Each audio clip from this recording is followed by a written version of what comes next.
All right, welcome to Three Count Commentaries. Let's talk about NXT. A very solid show. I really enjoyed it. I mean, there was nothing really to complain about, but there are some things that we can talk about. So let's talk about the first match: Leon Ruff versus Isaiah Swerve Scott. This match ruled. Uh, it was now this show you would think would suffer from having two matches of the same type bookend the show. You had a no disqualification match or a falls count anywhere match to start the show, and a no DQ match to end the show. But they were both vastly different, with vastly different finishes and everything. So they didn't feel like they were the same match. But this match was very good. I was very impressed with Leon Ruff. And Swerve, I was very impressed with the bumps they were willing to take. That poison Rhino off the ring apron. Dude. Right? Dude. I don't think a couple of bumps that Ruff took didn't look particularly good. The first one was when Ruff, not when Swerve kind of did like a Death Valley driver on the ring apron, and Ruff landed on his head. I didn't particularly like that. Also didn't like the last bump he took, where he jumped off of the high place. I think that's where the hard cam is, and he got caught by AJ Francis, top dollar AJ Francis, who then dumped him on the barricade. But in doing so, he really kind of bumped his neck on the barricade. Now, I'm pretty sure Leon Ruff is okay, but didn't particularly like how that looked. It looked a little ugly. In any event, this match was very solid. I really enjoyed this, and it's a good debut for AJ Francis. Didn't make any sense for Leon Ruff to jump on AJ Francis, but all right, I'll take it. So now Swerve, AJ Francis, and I believe that is the third guy is Ashanti Adonis. I think that's who it is. I think it's Ashanti Adonis. If they're going to be a faction, I'm rolling with that. The Entourage or whatever they calling them. I'm cool with that. I don't know who the girl is though. I don't think I've ever seen the girl before. But I think the third guy in this group is Ashanti Theodonis. So I'm cool with that. I'm good with it. So we get to talk about the way, because this led into the big scrum later on. So Johnny Gargano went to see William Regal. Scarlett is in the office. And Austin Theory decides to be weird. So he starts talking about Scarlett having, are they real? She starts talking about her big nails, her big, claw-like nails. And Johnny Gargano's complaining about Bronson Reed, and he doesn't want to wrestle Bronson Reed. He's got to wrestle Bronson Reed anyway. Then he drags Austin Theory away because he offended Scarlett. Now he's got to fight Karrion Kross. And so this leads into Karrion Kross coming out and cutting a promo later in the show. So Kross comes out and says, hey, look, I made it clear. Anybody who wanted to fight me, you just step it right on up. And what I've heard is people saying, oh, basically they're not scared of me, but I'm not scared of anybody either. So who's coming? Who's going to show up? So here comes Kyle O'Reilly, looking very Canadian. I'm talking kids in the hall Canadian. I'm just like, ugh. He's wearing like this crazy one piece like hat. It was ridiculous. So then he gets in his face and he says, look, I'm not afraid of you. And this is the fight that I think we both want. So then here comes Pete Dunne, of course. Pete Dunne, are you having a laugh? Are you having a laugh, mate? Then he's talking about he doesn't carve out Kross or this match. And I'm the baddest man in NXT. Prove me wrong. And here comes Finn Balor. And Finn Balor is once again miserable. Pete Dunne, been there, done that. Kyle O'Reilly, been there, done that twice. And then he cheap shot at Karrion Kross, and then all hell broke loose. And everybody was fighting everybody. Then Pete Dunne disappeared. He vanished because he's a heel. Which, and then all of the security guys got grabbed. They grabbed up Kyle O'Reilly. He's very small. Then Kross and Balor fought for a little while before the security guys grabbed him too. And then Johnny Gargano and Austin Theory attacked Karrion Kross from behind, which led to Johnny Gargano, who claimed to be the one true champion of NXT, bashed Karrion Kross in the head with a championship belt. I forget which belt he hit him with, but he was down for the rest of the segment. And Gargano and Austin Theory danced, and all is wrong with the world. What was wrong with this segment? Well, what was wrong with this segment was you had Karrion Kross, who I want to believe this is a heel. He's being confronted by a babyface, which is Kyle O'Reilly. Finn Balor is also a babyface. But he's getting attacked by The Way, who are also heels. And Gargano is talking about being the one true champion, is also a heel. And so I'm thinking to myself, what are we doing here? Now, did I like the big scrum, big fight? I like that. I enjoyed that. I just don't like that it complicates things so much. I think you want to keep these things pretty simple. Now, what do you do with these four guys? You know, the four main guys. Well, we get to Gargano and Austin Theory. Austin Theory is just going to lose to Karrion Kross. So he's going to go in there, put in a good fight, and get beat in like 10 minutes. No big deal.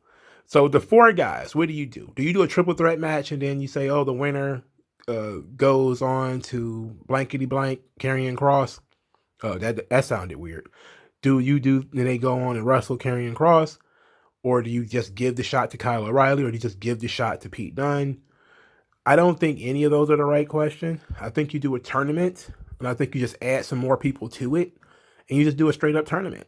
You know, there are other people who should be in the mix. You know, I know it's kind of been the same guys for the last few months. Baszler was just a champion. Kyle O'Reilly's got 2 shots. Kyle O'Reilly has also wrestled Pete Dunne recently. Dunne has wrestled Baszler.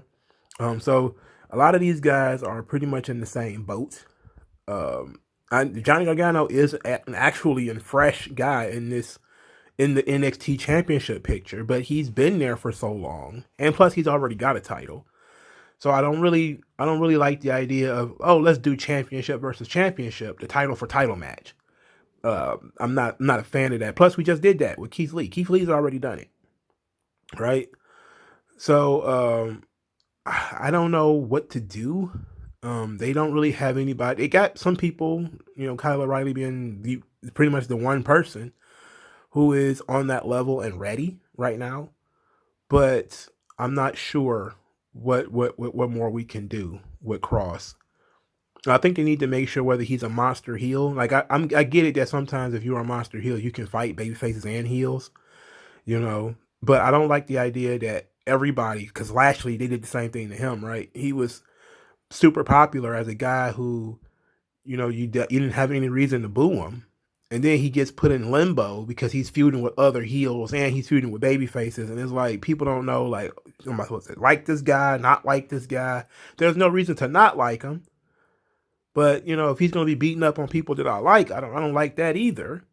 So, you know, it's the Brock problem. Not everybody is Undertaker, or, you know, like Undertaker can get away with that shit.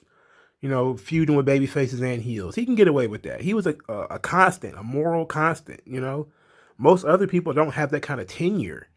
You have to sort of pick a dividing line. And they did it later. I want to talk about this also with Raquel Gonzalez, where they just flipped that whole fucking feud. You know, they pretty much flipped that whole shit.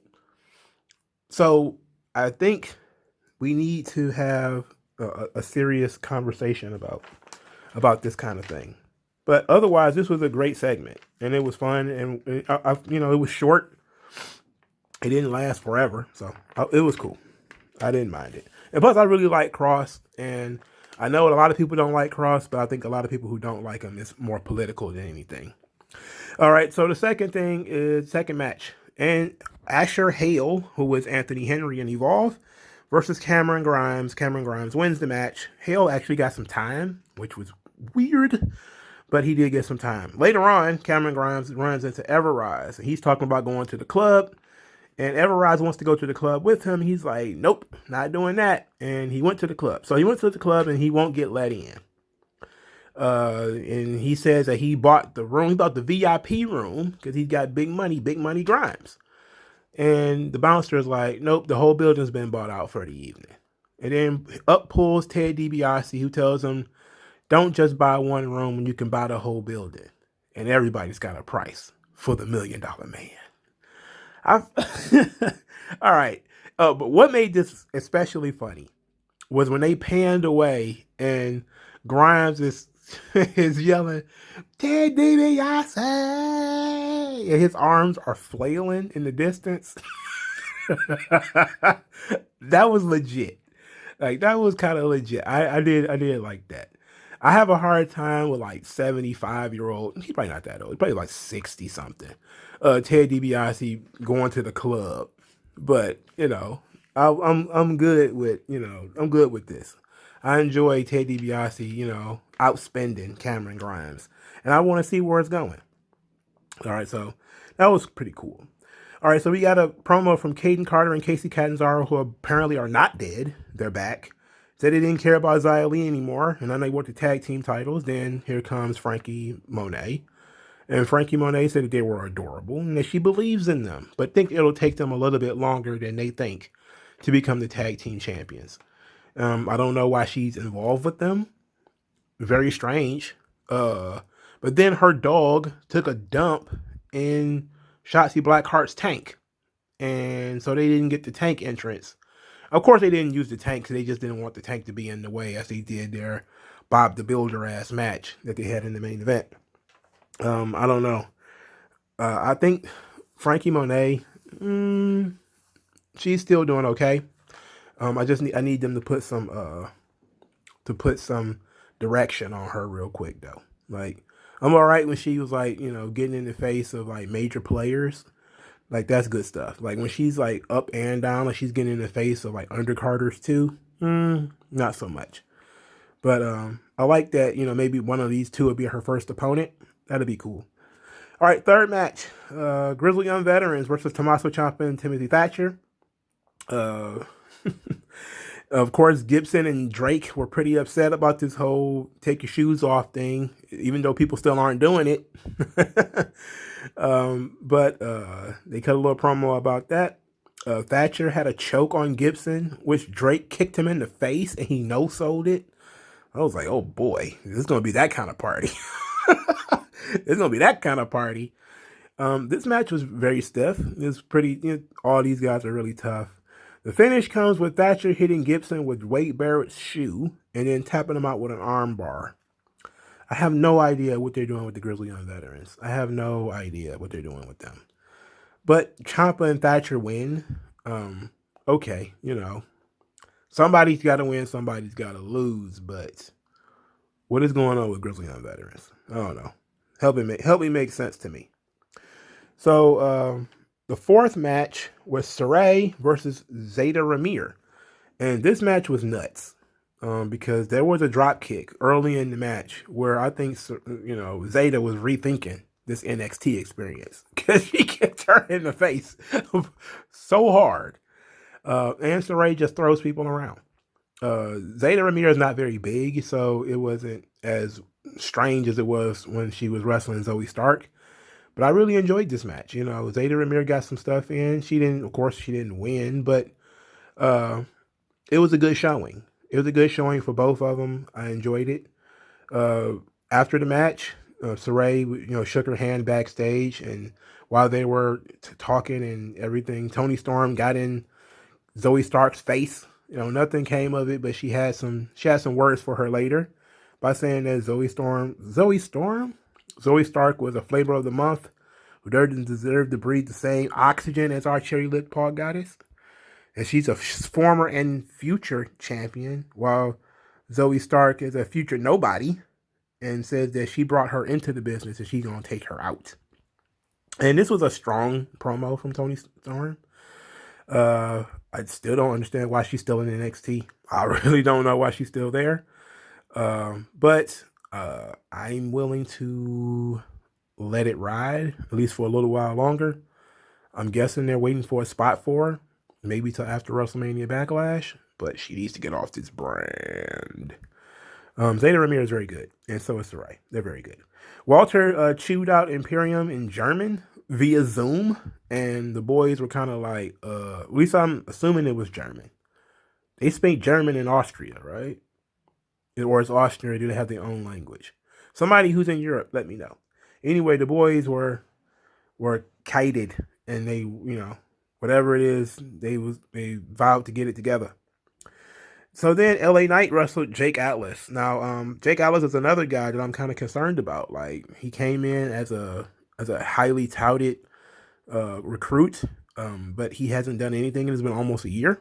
I know that the job in session, the break you down session of NXT seems to go on far too long. A couple of weeks, all right. A month or two, 3, 4, all right. But almost a year, sometimes multiple years, like Swerve or something like that. Like, once you be the guy to pace to that point, it's like, no, like, I get it. Like, sure, Keith Lee went through it. Adam Cole went through it. Some of the top guys went through it. But this, it goes on too long sometimes. And Jake Atlas is the guy they need to put some steam behind because, he's not bad. In this match, he wasn't bad. LA Knight comes out, calls the fans incels, and says just because you chant his name, that doesn't mean you're cool. Then he says that he's going to, speaking of Atlas, he's going to punt Jake Atlas's ass so far down the street, he's going to need an Atlas to find it. I'm like, okay.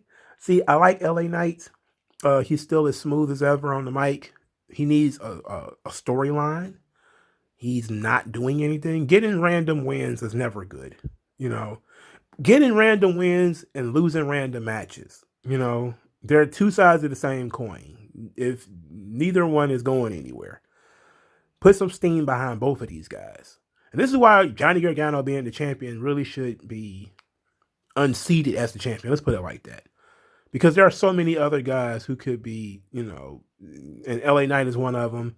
Jake Atlas is another. Swerve is another. There's just so many other guys we could be focusing on rather than Johnny Gargano and giving him more opportunities. He could fuck right on off. Feel me on that. All right, so then we get Candice LeRae and Indy Hartwell. Candice believed that they were going to win. She wants to get Indy in the right frame of mind and tell her to stop thinking about boys. Meanwhile, Dexter Lumis is peeking through the window, and he's got roses. And Candice LeRae sees him and has to not be scared so she can close the blinds so Indy Hartwell wouldn't see him. And then they proceed to go out there and have the match. And the main event of the show is Indy Hartwell and Candice LeRae defeating Shotzi Blackheart and Ember Moon in a Bob the Builder match where everybody jumped off everything. They just went out there and just destroyed a bunch of furniture. Not saying it was bad, but dude. For starters, Shotzi Blackheart was wearing a Freddy Krueger shirt, which I enjoyed. Thought that was pretty cool. But they beat the hell out of each other. There's so many spots. There's just so much stuff that was going on. Like, they were jumping off everything. Shotzi jumped off the top rope with a coffin drop onto a ladder. That wasn't even a finish, of course. Shotzi then jumps off of a column that's near the ring. She splashes Indy Hartwell through it, through an announce table. There's a springboard moonsault by Candice LeRae onto Shotzi Blackheart while she was laying on a ladder. There was a springboard elbow drop by Indy Hartwell, from inside the ring, outside the ring, through a table with Ember Moon on the table. And the finish came with Candice LeRae with a stomp. I forget what they call it. It's a very specific kind of stomp because it's not the same as Seth Rollins' stomp. But it was on the chair. And so Candice LeRae and Indy Hartwell finally have championships. Considering they were the only other team, that's just kind of how it is. So now, I guess they're going to be trapped in a forever feud with Casey Catanzaro and Caden Carter, because now they're the only other team. So I'm on the fence about this. I get it that Candice LeRae is one of their favorites as far as women are concerned. I'm just not so high on her as everybody else. Indy Hartwell, kind of through her character work, has deserved sort of a push. She has been doing a good job with this whole Dexter Lumis thing. She has forced, Candice LeRae to, be a little bit better on the microphone as a character. But I still am not thrilled about Candice LeRae being a champion. If you'd asked me, I could have stayed with I would have stayed with the Cringe crew. You know, I know some people really like the way. I would have stayed with the Cringe crew because at least Shotzi is fucking cool. You know, at least she has, you know, dimensions as a character. Now, uh, it would make sense they would take the titles off of Shotzi and Ember if they're next in line for, you know, the women's title, or maybe Ember is, or maybe Shotzi is. Who knows? But that would be the only reason that I would take the titles off of Ember and Shotzi. So maybe that's next. Is, you know, Raquel Gonzalez now is going to be a heel, so I'm guessing she needs baby faces to wrestle, and so breaking up or at least separating temporarily Ember Moon and Shotzi Blackheart is a good. It's a good way to create two baby faces for Raquel Gonzalez to wrestle. So the next segment, you got Santos Escobar, who comes out talking about blood and tradition and legacy. And that, you know, we saw him become the Cruiserweight champion and the Emperor of Lucha Libre. But now he's got another premonition that he will regain his Cruiserweight title. And that a measure of a man isn't what he does for himself, but what he does for his brothers. And then he kicks it over to Joaquin Wilde, DJZ, who actually talked in English, you know, for the first time in forever. And he says basically they ain't forgot about MSK and they embarrassed MSK and they want the tag team titles. Then Raul Mendoza spoke for the first time in what seemingly forever, and he spoke mostly in Spanish. And it wasn't until I looked at him today that I realized how much Raul Mendoza looks like a cousin of Andrade. Now, I know you may say that, oh, they Mexicans. You think all Mexicans look the same? Yes, but no, because Santos Escobar does not look like a cousin of Andrade. Raul Mendoza, however, does. And I think that if you weren't paying attention, you'd think Raul Mendoza was Andrade if you weren't paying attention. So we find out next week, Santos Escobar will be wrestling Kushida 2-on-3 in a 2 out of 3 falls match for the Cruiserweight title. That ought to be fun. I hopefully this will be it for Santos Escobar. He'll take the L here and maybe he'll be around just long enough for his boys to lose to MSK, and then they can all go and be happy on SmackDown and wrestle the Mysterios. That would be so much fun. So let's talk about the final segment here. The final segment is Raquel Gonzalez and Mercedes Martinez. Now, this wasn't, of course, the final segment of the show, but the way I do my reviews, this is the final segment. Okay. So there was a back and forth face-to-face style thing where Raquel is talking about, you know, the title means that she's the baddest woman in NXT.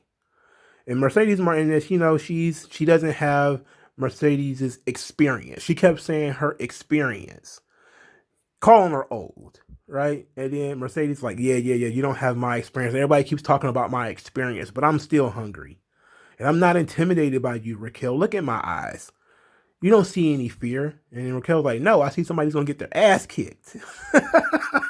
She says, but I never stay down. And that you never traveled the roads that I traveled. You never been through the grittiness that I had to go through. You didn't have to go through anything. You're a cookie cutter. You were molded from my blueprint. So Raquel Gonzalez said, well, you know, whatever. You set the bar, but you set the bar way down here. And I, with one hand, lifted it way up here. And I was like, sure, let's go. And she talked about how in 1 year she surpassed Mercedes Martinez's whole career. And I was like, yeah, I'm ready. I'm ready for them. I'm ready for them to get it. See, this is good. The only problem I got is, why the fuck is Raquel Gonzalez the heel? Why is she the heel? She had all the good stuff anyway. They did a good job here, though. I'm just gonna be honest. They did a good job here of both taking pretty good digs on each other. Mercedes Martinez kind of went with the, you know, you're a cookie cutter, which is a whole thing that people go through with NXT. It's kind of deep. That you were molded. You're coming through my blueprint. You know, like, yeah, I get that. And then you also got Raquel Gonzalez saying, like, look, I'm more successful than you are. You know, I'm more successful than you've ever been. If I am you, I'm a younger, better looking, more, you know, more successful version of you. So I like that, you know. The match itself, obviously, Mercedes is just going to take the L. And there's nothing wrong with that. Raquel is the future. You know, Mercedes will have her time one day. You know, I don't know how old she is, but, you know, they did a good job of saying she was old without saying she was old. And maybe that's why, you know, Raquel is the heel, because she's kind of the arrogant young heel, while Mercedes Martinez is the grizzled young veteran, or the grizzled older veteran, or just say grizzled veteran. Let's put it like that. The crowd did react to Mercedes's material, like the things that she was saying. They were, when she was like, "You ain't never been down the roads that I've been down." They was like, "Yeah, that's right." So they're kind of ready for this, and I'm ready for this. You know, this ought to be a very solid main event. And I don't think that Mercedes loses anything from losing the match. You know, and if she can get another match too, that would be nice. But I think that's why Ember and Shotzi lost, is because you need other people for Raquel to beat, and or at least to wrestle. And since you know, you're not going to put her up against LeRae, or you're not going to put her up in Zeta Ramirez, basically still in jobber mode. And Zoe Stark is pretty much still in jobber mode too. She's barely out of jobber school. You kind of have to go with people who are established and who have name value for Raquel Gonzalez to wrestle. And you know, Ember and Shotzi are two of those names, and that's cool. You know, so this ought to be very good. And this was a very solid episode of NXT. The matches really sold the show. There wasn't much as far as character concerned outside of, you know, Cameron Grimes and Ted DiBiase and some other stuff. You know, I really enjoyed the Big Scrum with the NXT title. I really like that they're not rushing to put anybody in front of Cross as far as a contender. But I don't like that, you know, they're doing that tweener shit. I don't like tweeners. It's just a pet peeve of mine, man. Either you're a babyface or you're a heel. You know, you can be a babyface and still wrestle other babyfaces. You can be a heel and wrestle other heels, but you need to be set in being a babyface or a heel. And Cross is a guy right now who, you know, he instead of being a badass heel and other badass babyfaces stepping up to him, he's kind of got the smarmy heel Johnny Gargano attacking him from behind, which is going to turn him fucking babyface. So that's not what you want, you know. But that's just a thing. Let me know what you guys think in the comment section below. Like this video, share this video, subscribe to the channel. If you want to help the channel grow, then, you know, hit the like button, and also hit the subscribe button. Send cash via the Cash App, or, you know, through the subscribe star, whichever feels better for you. And thank you guys for your time, and I'll talk to you guys later, man. Peace out.